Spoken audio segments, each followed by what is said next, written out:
Masachet Batra Daf Kuf Lamed Hey Amud Aleph 20 lines down. The Mishnah says, "Zeh achi ne'eno ne'eman." If the guy says, "This is my brother," he's not believed. In the case of this, they're trying to add another guy to the brothers. If the other brothers don't agree, seemingly he's not believed that they have to split the inheritance with him. And if that guy dies, these other brothers will inherit that questionable brother. Where it says, "V'idach my kamri." What are the other brothers saying about this guy? If they are saying it's his brother, like yes, he is our brother. How come that they will take they will take a part of his inheritance, but then he should get some of theirs. Maybe he's saying the Mishnah is referring to a case where they're saying no, he's not a brother. But what is the problem with that? Because MSF, the next part of the Mishnah mentions naflu lo nechasim mimakom acher. If that a questionable brother died and the property fell and he had property, Yerushu ahadimo. The other brothers who said he's not a brother will get it. But the Gemara says, "Ha'amri le'ahunahu," but they just say he's not a brother. So why would they get it? The Gemara says, "Latzricha is tomar case." The ka'amru enan yudin. Not that they're not a brother, we're not sure if he's brother. Therefore, they don't get it. The Gemara says, "Is that bringing a proof of the merits? This is a proof to the famous concept." Marali Berchav, someone says, "You owe me $100." The guy says, "Any day, I don't know whether I owe you $100." Seemingly patur. You should be patur because we see in the case where, in this case, regarding the brothers, Reuben says that Shimon is his brother. Levi says, "I don't know." Levi will receive money from Shimon's death, but Shimon doesn't take from Levi's property if Levi does. So it's over here, same concept. Seemingly, it's the same concept that famous Mishnah. If someone says, "You owe me $100," and the other guy says, "I don't know," you're patur. Gemara says, not a proof. Why? Because it's different. Maybe in that case, in regarding to the says where I owe you $100, hayav, you're chayav. Our Mishnah is different though. In this case, it's similar to the case of you saying you owe Reuven tells Shimon you owe Levi $100, and that's when he says I don't know. In that case, we all agree you're not chayav to pay, and that's this case over here. Okay. If the questioned brother died, the property that Reuven had said, "Oh yeah," Reuven says, "Oh, this is my brother." So then Shimon, who was the questioned brother, got money from Reuven. As he died, it goes back to Reuven alone. It doesn't go back to all the brothers. That is a question. What's the with improvements that happen afterward? Do that is improvements inherited by the Reuven's family or get split? What does it mean? B'shvach magila katzim. According to produce, loti balach. Obviously, did that's considered it fell elsewhere, and they're inherited by everybody. When's there a question? B'shvach enu magila katzim. One thing that's not produce. Like what? Kigon dikla da'alim da'ara v'asakas sirton. If this brother received a palm tree that grew stronger or land that got better, this is the type of thing where it improved. It didn't grow anything.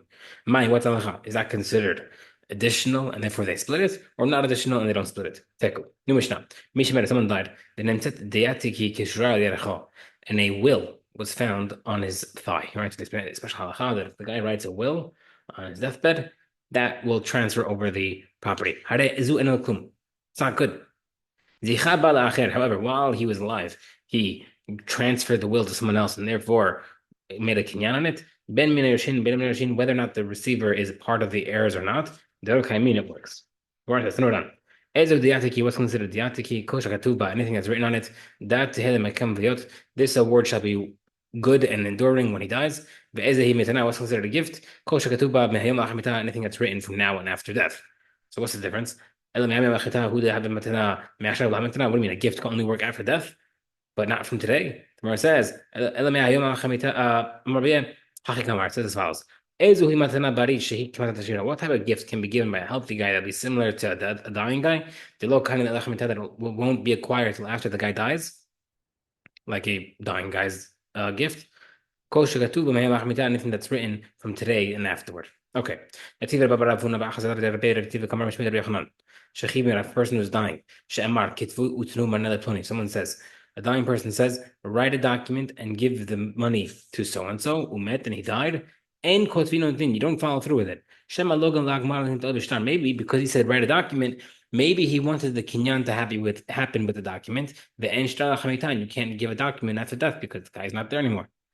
Amar Lu Rabbi Lazar, and Lazar says to him, "Is harubeh? Be careful with the halachah and make sure that it's followed through." Now, Shizi says, Rabbi Elazar Amarav, Rabbi Elazar was the halacha. Amar lahu Rabbi Yochanan, and Rabbi Yochanan was said to the students, be careful to follow through the halacha. So Amar Rabbi Nachman, what's the difference?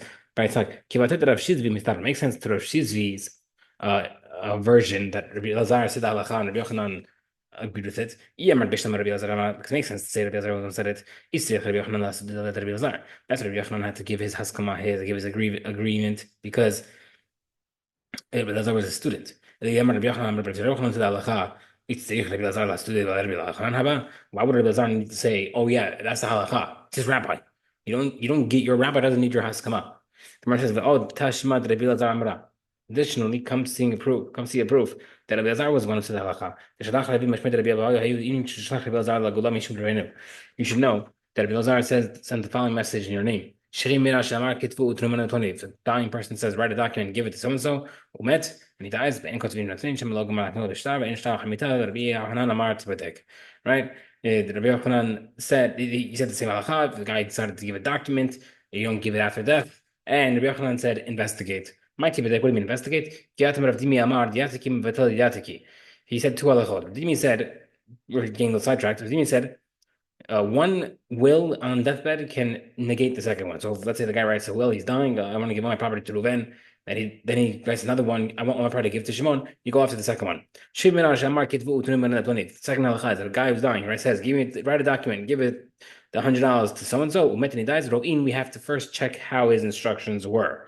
If he was enhancing the power, we'll explain what this means soon. You write it, in love, and if not, you don't write it. So when Rabbi Yochanan says they investigate, doesn't mean anything except for it depends on how he worded it. Okay. All right, so basically, it makes more sense that Rabbi Elazar said halacha, Rabbi Yochanan agreed with it, because Rabbi Yochanan is the rabbi, and he doesn't need the haskama of his student. Sometimes they have kids. When you say something, like, oh yeah, that makes sense. It's like, Hazak Baruch. If a healthy person says, write a document and give it so and so, you don't give it. But the guy's a dying person, you do write it. Question against Elazar. The Gemara says, he asked it, and he answered the question. Like we said earlier, it depends on how it was worded, and over here he's trying to enhance the power of the receiver. What does it mean that you're enhancing the power? We're finally answering it. If the guy writes the witnesses, so what means over here that if he's saying, give it to him, sign it, and deliver it, like also sign it, also write a document and also sign it, we see that the document is not there for making the acquisition like we were scared about earlier, but rather it's there just to make it more official, just to make it look more legit. However, he wanted the transfer to go through regardless.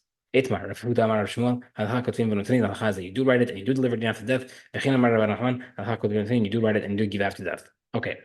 Hakoten echadel b'nav, someone writes over his properties to sons, but he doesn't want his sons to get him right now. So if shechtov me'ayim ha'chamitah, he has to write from now until after he dies.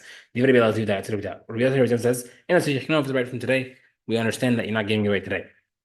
Someone writes his properties to his son to acquire after the father dies. The father can't sell it because they're written to be inherited by the son. The son can't sell it because it's technically still owned by the father. If the father sold it, they're sold until it dies and it has to go back. If the son sells it, the buyer can't touch it until the father dies. Mar says, in the case of the first halacha, where you're writing the document over to your son, if the guy wrote from today until after death, what's the difference? We have a Mishnah. Someone writes a get to his wife, and he says, this get should work from now till after death. Get ve'eno get. It's a good get, but not a good get. We're not sure. And therefore, she shouldn't get married. If she gets married, we're not sure if she has mamzerim, etc. But if he died afterward, she has to do chalitza, not ibum, because we're still not sure whether or not it worked. So we see over there that from today and after death is a safek. We're not sure. When he's saying after death, is that a tanai, a condition that it should take place right before death? Or he's saying, you know what, after death, I don't want to divorce you. He'd rather have the death tear them apart and not the get. Therefore, we're not sure if the get works. Regarding the gift, what he's saying is we understand what he's saying. Gufa kani me'ayom. I want you to acquire it from today. Pera la hamita, and it'll belong to you that you get the produce after death. Go ahead, and the man.